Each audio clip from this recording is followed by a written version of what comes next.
Opinions expressed by the guest author or speaker during this live session are their own and do not necessarily reflect the views of Reader's Magnet. The content shared is for informational purposes only and does not constitute endorsement or promotion of any particular belief, ideology, or product.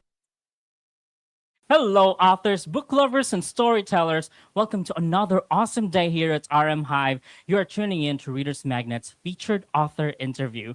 I'm your host, Revan, and I'm thrilled about today's guest. So, today's featured author is a creative force who proves that technical precision and artistic imagination can live beautifully side by side. So, with more than 4 decades of experience in water management and environmental services, our guest built a career grounded in science, systems thinking, and real world impact. But beyond engineering and consulting, there's another side to his story, one driven by rhythm, storytelling, and heart.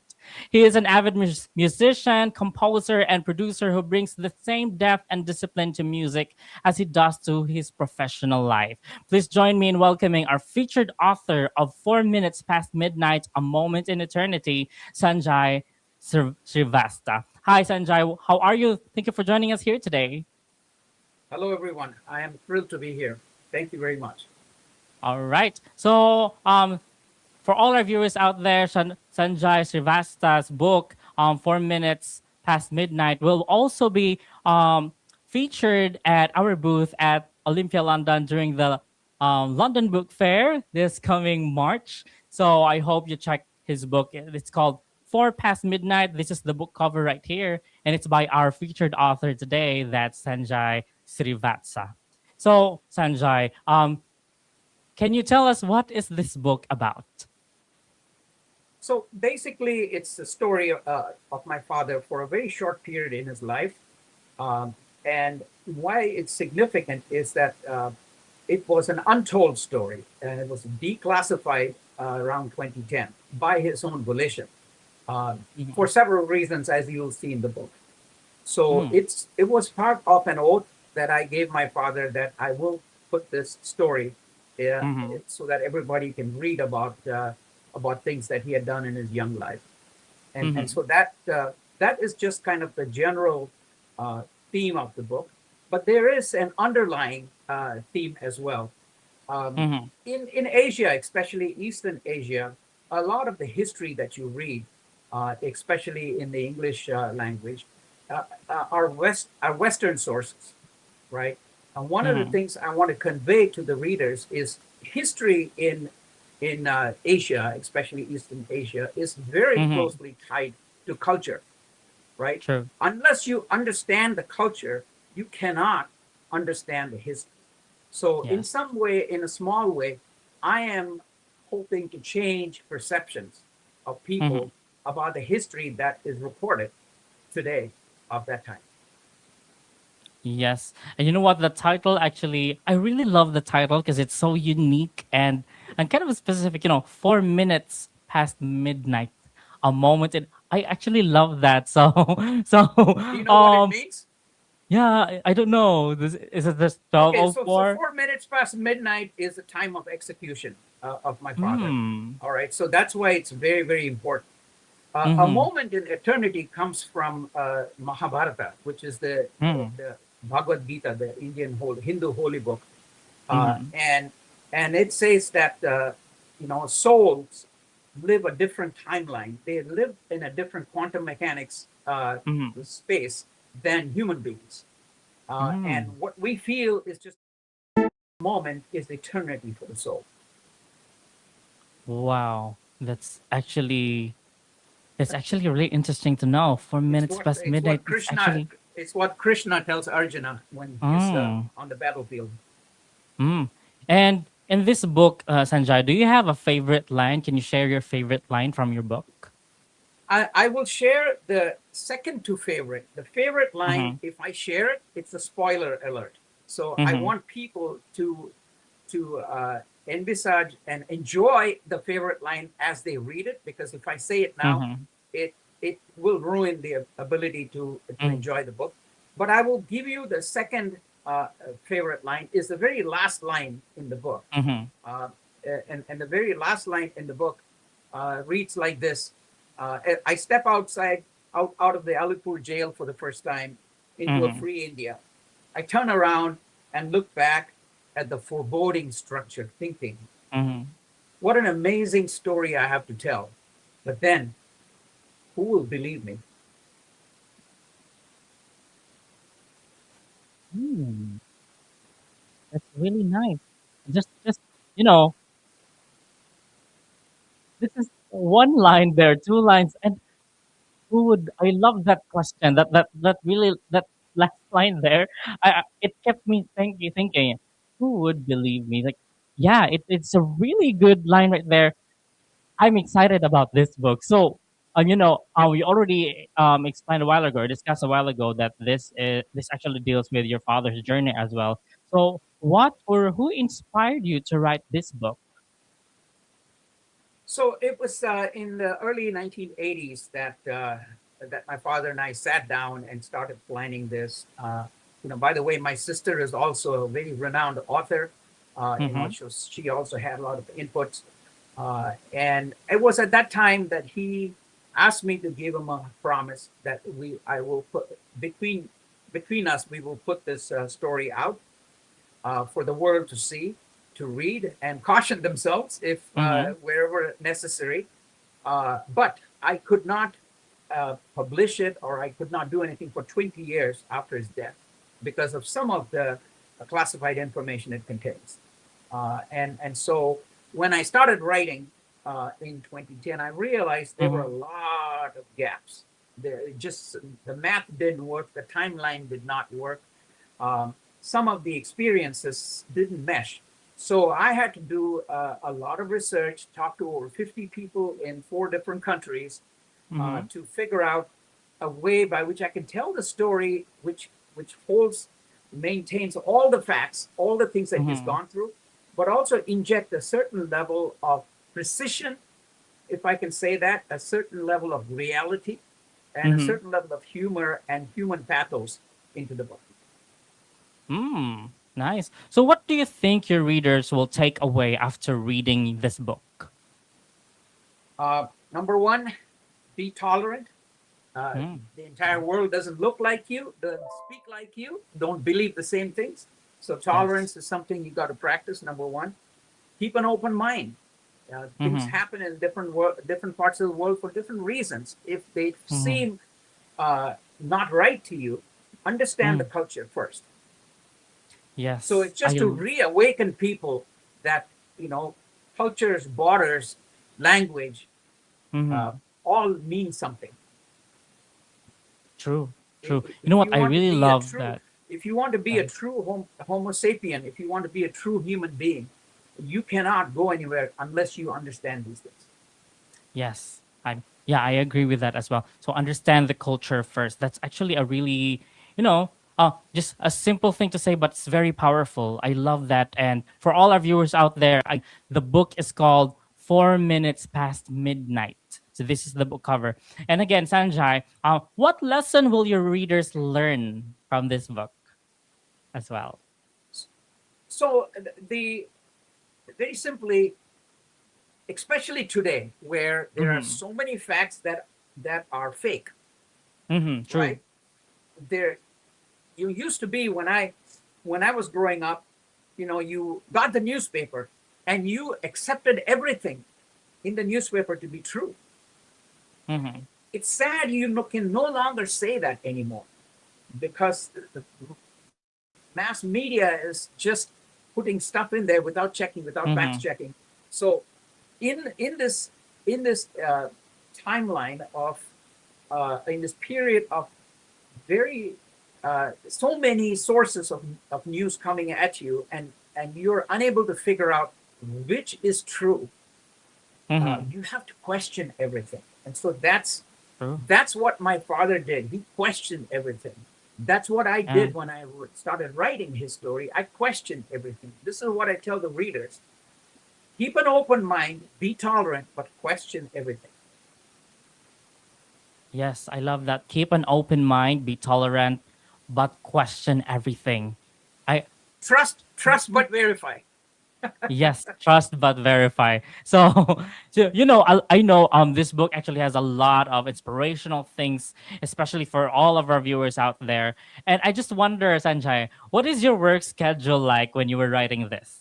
When I that was one of the things I tried writing. So I wrote the framework of the book while I was still full-time employed, right? Mm-hmm. And as I was doing that, I realized something.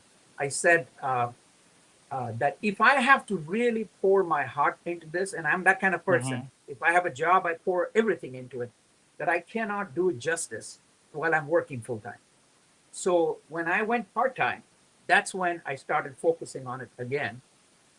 And so I really didn't have a job. I had no distractions when I was writing this book because that was all I needed to do. I do some consulting on the side, and I so manage that from that timeline. I set a schedule, a very tight schedule every day, 2 to 4 hours. I'm going to sit and I'm going to write. And because I did 10 years of research, I really didn't have even time for writer's block. It just came through, and I managed to complete the book in just 60 days. So, All right. right now, I would like to continue the question as well. So, what was when you were writing this? I know this is actually it has a lot of lessons out there. Be tolerant and like that. With the experiences of your father as well. And this actually is very relevant today since a lot of people actually deal with a lot of things, and they need something to look back into so that they can move forward with their lives. So as you were writing this, what was one of the most surprising things that you learned in creating your book? Um, Very simply, I've heard some famous writers say that keep your keep your head clear. Just go to the typewriter, and this Mm-hmm. writer was of some time past. So he said, Mm-hmm. go to the typewriter and just start typing, and words will come. Uh, Yeah. I'm not from that school of thought. Mm-hmm. I'm an engineer basically, so I do a lot of planning. I build a Mm-hmm. framework. So to anybody, I say, have a vision. Have a vision of where you are now, where you want to go, and what do you want to convey. So that needs to Mm-hmm. be there throughout every page, every line, every sentence, every paragraph. It must scream out loudly Mm-hmm. vision, framework, moral of what you're trying to convey, right? So it Yes. becomes the embodiment of the book. Once Yes. you have that, and you build a framework, oh my God, it becomes so easy. It's Yes. like I love that. sliding down a snowy hill. It just, boom, you're there. Yes. Yes, have a vision. I love that. I actually do that as well when I'm writing. So I actually do things, what to do, so that it will be organized and everything will be seamless. And I love that you're also doing that. And for all our viewers out there, it actually works. So so Sanjay is already doing that. I'm also doing that as well. So have a vision. So if you want to have something in your life as well as a goal, have a vision. That's actually just a 3 word sentence, and it's actually really effective. Not only with your job or your in writing, but also in life. So have a vision. Thank you so much for that, Sanjay. It reminds me of things that I need to do as well. So to actually have that vision be in fruition. So really nice. And So by for vision, I just don't mean, okay, I want to write a book. That's not the mm-hmm, vision. true, Uh, the vision needs to be rich. It needs to have. So I imagined how my book would even look. true. Okay, I imagine what drawings it may even have. Okay, I my that vision is like a swarm of flies during a hot summer Mm-hmm, day in front of your face. It's so busy, and that's kind of mm-hmm. vision you want. Yes, yes. So have a vision. Now, Sanjay, I just want to have this fun question for you. So, what difference do you see between a writer and an author? That is such a simple question, but it is not. It Mm-hmm, and I thought a long time to try to respond to that in a way that it touches everybody. Mm-hmm. And so I wrote down the slogan, and I truly believe this. A writer writes the story right, Mm-hmm. an author tells the right story. Want me Wow. to repeat that? I love A, that. Yeah, a, please repeat a that. writer pens the story or types the story right. He's looking Mm-hmm. at language, he's looking at punctuation, he's looking at Mm-hmm. paragraphs, right? Fonts. But the author vision tells the right story. Yes, I love that. I'm going to quote you for that. I'm going to put that. I'm going to put that on my social media and quote you on that. That's by Sanjay Srivatsa. a writer writes this. A writer hands a story right, but an Writes A author, writer writes the story right, yes, but a writer right writes a story like right. Hmm. RIGHT, right, correct? Yes, But the author and the tells the author right story. tells the right story. Very interesting, Sanjay. I love that, and I will quote you on that because it's really interesting and it's also very powerful. And I really thought that it's just going to have, because some other authors you have different answer, and yours is very powerful, and I love that, and I'm loving this interview. And Oh, well, here, brevity is the soul of wit, they say. So all of my answers are going to be pretty short. mhm, yeah, and those are really powerful as well. So, by the way, how do you process and deal with negative book reviews if ever you have them? Sure. There is nothing negative. Any Mm-hmm. any any feedback is PR. Mm-hmm. True. Okay. So the only feedback that I may consider negative is no feedback. Mm-hmm. So they say, the opposite of love is not hate, it's indifference. So Mm-hmm. if you don't get any feedback, be afraid. If you get negative feedback, that is okay because somebody read True. that book and had an opinion, said this is wrong, this is wrong. They Yes. put an effort into it. I congratulate that. I welcome that. Yes. You know what? I love how you actually see the world in a positive way, and it actually reflects in your book as well. So, love that. So, by the way, all you guys, again, this is Sanjay Srivatsa. If you want to check out his book, it's called Four Past Midnight, A Moment in Eternity. And right now, Sanjay, I'd like to give the spotlight to you. Tell us where can we find your book, or if you have future projects. Sure thing. So the book just went online at a variety of online stores like Amazon, Mm-hmm. Barnes and Noble, Nook, and a variety of places. Also, it is covered internationally. So I went and Mm-hmm. checked in different countries, and all of these sites have that same book. Mm-hmm. Uh, in about a week to 10 days, I will be approving the hard copy versions, and so Mm-hmm. those hard copy versions will also be available in those sites very Mm-hmm. shortly. In addition to that, I'm attending the London Book Fair personally, Mm-hmm. the LA Book Fair personally, as well as the Mm-hmm. Frankfurt Book Fair personally. So anybody who wants to Mm. come see me, you can see me there. We can talk some more. And on the follow up projects, I'm still on cloud nine with regards to this Mm-hmm. project.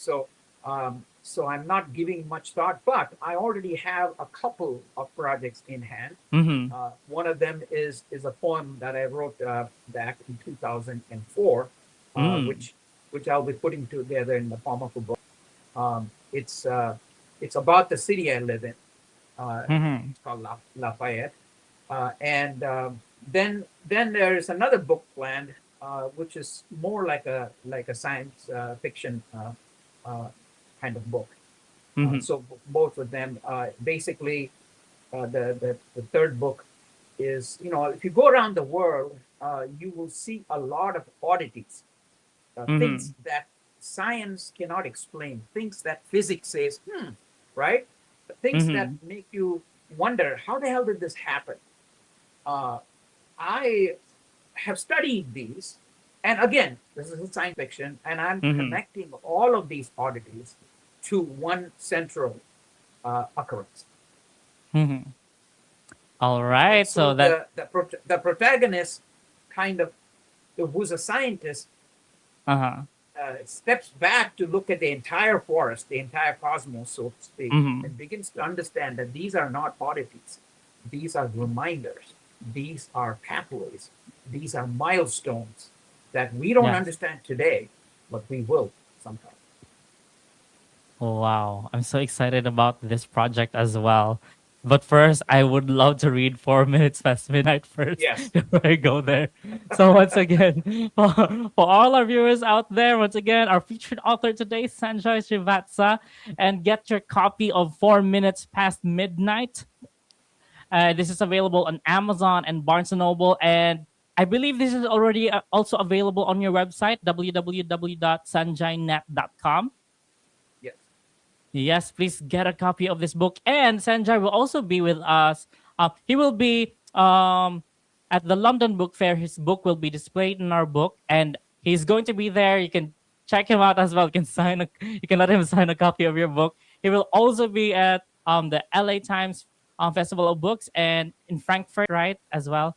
And he will also be there and And I check also his want book to out. mention something that Yes.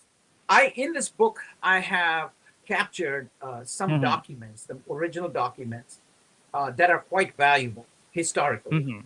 I have Mm. some relics, one of which is what I'm holding here, which is Yes. the camera What is that this? took Yeah. all the pictures in the book was taken by this camera, which I still Ooh. have. Okay, they don't make film for this anymore, but the camera still Mhm. works. Um, I, this and the documents will be with me when I go to this fair. So Mhm. anybody who wants to touch and feel the real thing, it'll be there. Yes. And the stories as well behind Yes. behind that relic. I love that. So guys, check him out. That's 4 past midnight. That's 4 minutes past midnight. That's by Sanjay Srivatsa. The book cover is right here. The author is right there.